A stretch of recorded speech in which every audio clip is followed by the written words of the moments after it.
Let's do it. Happy New Year to everybody here on 365 Sports. Craig, Paul, games TCU and Michigan.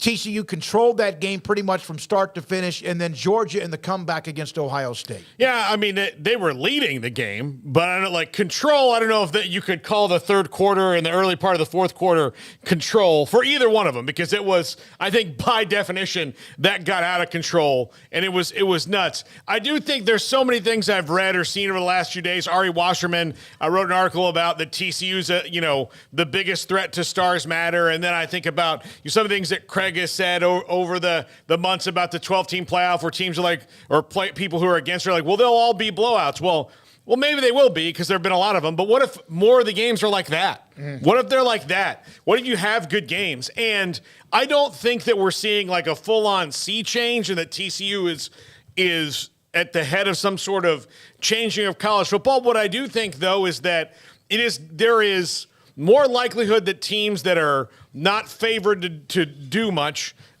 in these games will somehow pop up and beat you, because you do not have the depth you used to have. You don't get to store, some 4-star players away until they're seniors and hope that they work out because of the transfer portal. So much like free agency has affected professional sports and the salary cap, I mean, I think that NIL and the transfer portal, now the NIL might affect it in an inverse fashion to the salary cap, but the transfer portal certainly has affected it enough to where teams can balance out really quickly, and we're seeing great games, and both those games were fantastic. They were. Craig?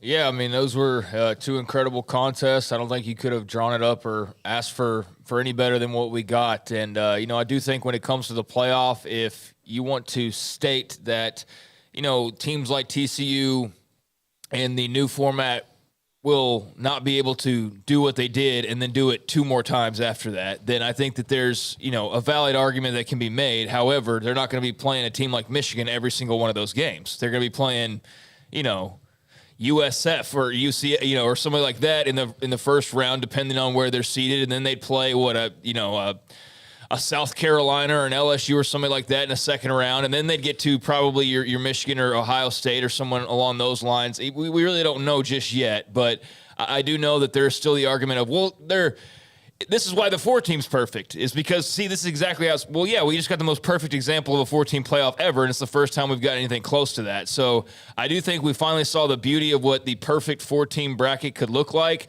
but I do think the TCU win absolutely shows you that there are teams outside of just the name brands and outside of the same 2 conferences over and over again that are capable, especially in this age of the transfer portal, as you mentioned, of revamping or reloading or rebuilding it rather quickly, and not only doing that, but doing so at a level where they're able to go and punch other teams in the mouth that a bunch of people, for whatever reason, don't even want to see have the opportunity. If it was up to some of the college football brethren out there, TCU would never have been playing for a title. They would have just been playing in, the Rose Bowl or the Sugar Bowl or whatever for a trophy, and that would have been all great and cute and everything, and that's what a lot of teams are doing. But I maintained all along, and I think most of us did, that they deserved a shot. No matter what happened against K-State in the Big 12 title game, they deserved a shot. They got their shot, and guess what happened? They went and beat the team that most people didn't give them credit to beat, including myself. I didn't think it was impossible. I just figured, no, Michigan will probably win. They'll probably, bully them up front and do all that. Well, I was wrong, and a lot of people were wrong in that regard, because TCU went and punched them in the mouth and did it over and over again.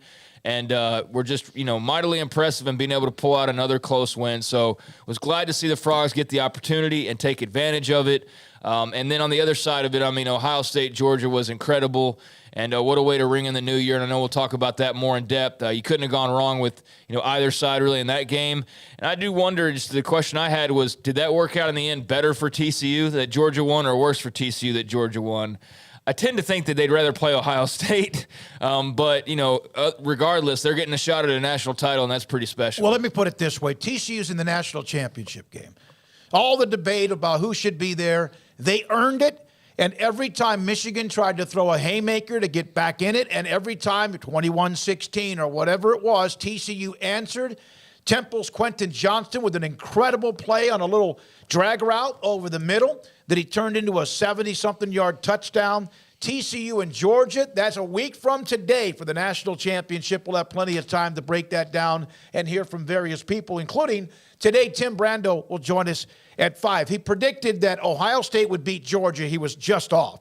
He predicted that TCU would beat Michigan. He was right. He also predicted Kansas State would beat Alabama. And 10-0 looked pretty good until the Crimson Tide said, okay, enough of this. And they were all of a sudden just gone. So, games today that are going on. USC 42, Tulane